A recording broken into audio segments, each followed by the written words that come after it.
our top 5. Congratulations! In no particular order, In no particular order, entering the first spot is Ginoo number Ginoo number 9. Ginoo number 9.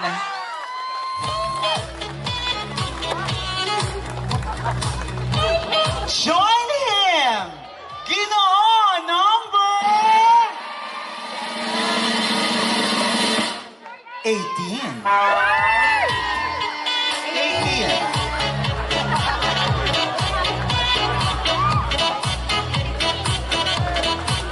You are still in the running. Ginoo number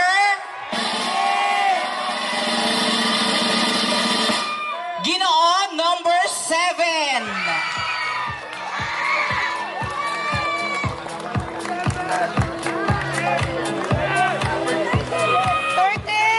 Taking the 4th spot is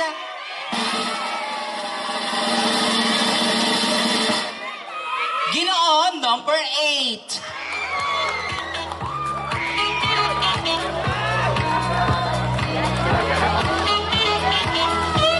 And completing this year's Ginoong Antipolo 2025 Top 5.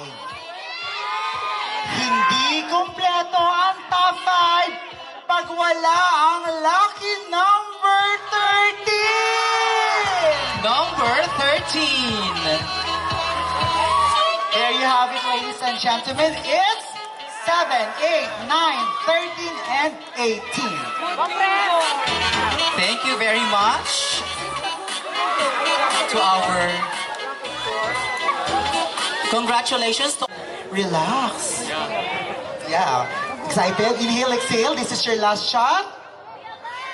Okay. Pick your question. Number, please. Number from 1 to 5. 1. He has picked number 1. Here is your question.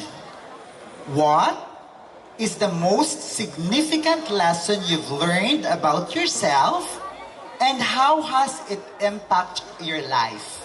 I repeat, what is the most significant lesson you've learned about yourself and how has it impacted your life?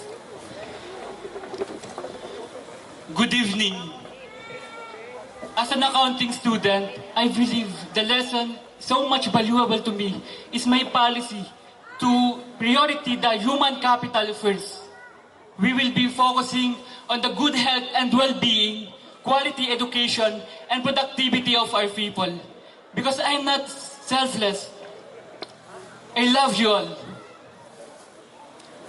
With that, I believe we can have smarter, healthier, and productive Philippines. That will be all for tonight. Thank you very much for listening, Antipoleños. Thank you so much, number 7.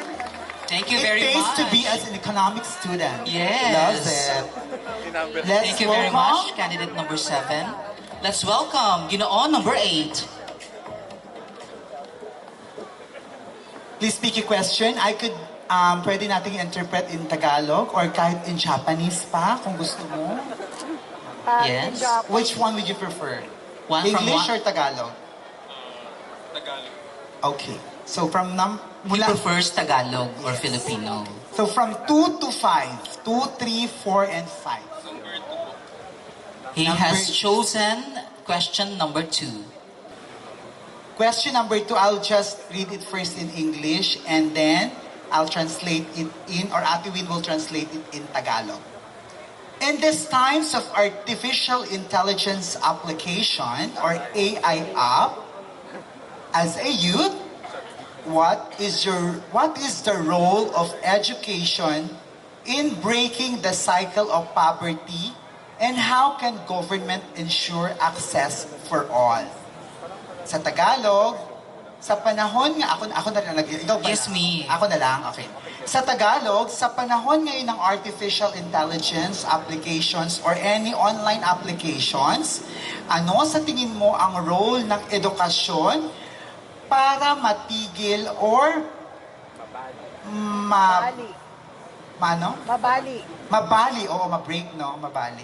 Matigil o mabali ang poverty o ang kahirapan na meron ng ating gobyerno ngayon. Maraming salamat po sa katanungan. Well, naniniwala po ako na hindi po magkakaroon ng ganitong app kung hindi po nila alam na ito po ay makakatulong sa ating mga estudyante, sa lahat po ng mga naging estudyante. Ngunit sasabihin ko po sa inyong lahat na ako bilang isang nakagraduate ng 4-year college po ng Hospitality Management sa Morong Rizal, alam ko po na mahirap gumawa ng isang thesis, ng isang research. Ngunit nagkaroon po ng isang ganitong klaseng app para makatulong sa amin. Ngayon, naniniwala po ako na para po maiwasan ang paggamit ng ganitong app, unang-una sa sarili, maniwala ka sa iyong kakayahan. Maniwala ka sa iyong talino. At maniwala ka sa iyong pamilya na siyang nagpaaral sa iyo at magpapatapos sa iyo dahil sila magiging proud at unang magiging masaya kapag ikaw ay nagtagumpay. Tulad ko ngayong gabi. Maraming salamat po. Thank you very much, Ginoon number 8. Let's now welcome Ginoon Ginoon number number 9. Hi, Joven! Hello po. Picture number. Number 3 po. Number 3. Number 3. Sunod-sunod na to. What? Would you prefer it in English or in Tagalog? You can read it in 2 different languages. Okay. Okay, Ate Win, be ready. What is your opinion on the balance between economic growth and environmental sustainability? What is your opinion on the balance between economic growth and environmental sustainability? Would you like to translate it in Tagalog? No, it's okay. Oh, perfect. Thank you so much. Gusto mo? Good evening, Antipoleño. Nowadays, global warming is very alarming. We are experiencing, and this is very rampant nowadays. And as a youth of this generation, I want to encourage my fellow generation to do eco-friendly practices like tree planting and also practicing 4 R's, which is reduce, recycle, recover, and reuse. Antipoleño, we are the warrior of change. We are here in the world because it is our duty and responsibility to take care of our environment. Thank you so much. Very well said. Totoo naman yon. Yes. We will have no great problem in our economy if we know how to use our ecology. Di Diba? ba yung global Yeah. Ay, hindi ka pa tinatawag, lumalapit na. Parang lumapit ka, hindi nakasagot si Nine. Ako na nga. Ganun ba yon? How are you, number 13? Doing great po. So excited po. So excited for? The question. Okay. So, you have to choose between number 4 and number 5. Number 4 po. Number 4. Here is your question. With the issue on cyberbullying and social media, how would you address the growing concern of cyberbullying, and what steps would you take to promote kindness and empathy online? I would like to repeat. With the issue on cyberbullying on social media, how would you address the growing concern of cyberbullying, and what steps would you take to promote kindness and empathy online? So first of all, cyberbullying is a type of bullying in social media. So in fact, I was bullied when I was in high school. I bullied because I look fat, I look different from other student. But I make those bullies inspiration and motivation in my life for me to continue to my goals. And that is to graduate. And I'm happy that I'm already graduated right now. Last year, I was graduated financial management. And I would address this by, don't judge a book by its cover. You know, everything happens for a reason. So, pagbubuli ka ng kapwa mo, isipin mo muna kung ano yung sasabihin ng ibang tao sa'yo. Andito po ako sa iyong harapan upang i-promote ang kindness. Kindness is for everyone. Kindness deserves for everyone.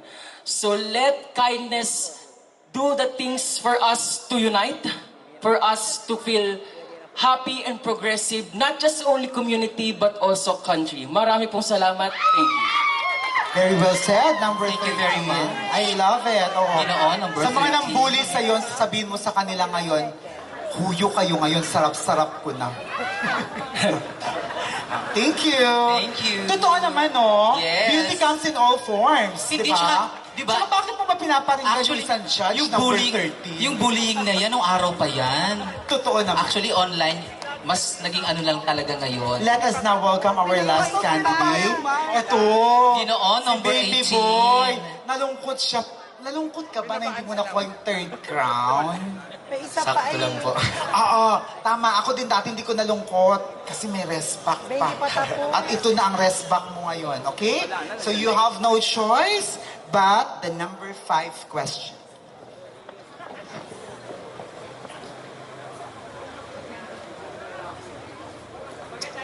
In the political scenery of the Philippines today, how can political instability affect the global perception of a country's economy? I repeat, in the Philippine political scenery today, how can political instability affect the global perception of a country's economy?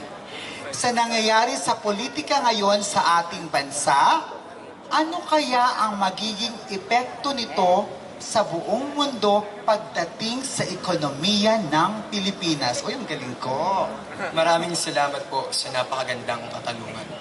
Bilang isang simpleng mamamayan po, para po sa akin ay dapat ay patas ang pagtingin natin sa ekonomiya.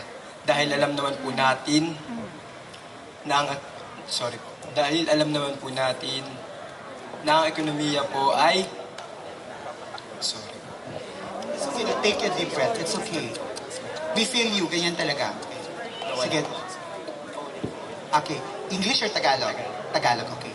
Sa nangyayaring kaguluhan ngayon sa politika sa ating bansa, ano sa tingin mo ang magiging epekto nito sa pangdaigdigang ekonomiya para sa ating bansa?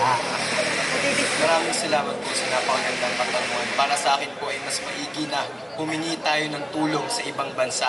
Tulad na lamang po ng nangyayari dito sa ating mundo na kailangan po nating magkaisa at humingi ng tulong sa iba't ibang bansa at magkaroon po tayo ng alyansa nang sa ganun po ay makipag-ugnayan po tayo sa international organization para magkaroon po tayo ng maayos at patas na ekonomiya laban sa kahirapan. Magandang gabi, Antipolo. Totoo naman. Thank you so much, number 18. Thank you so much, number 18.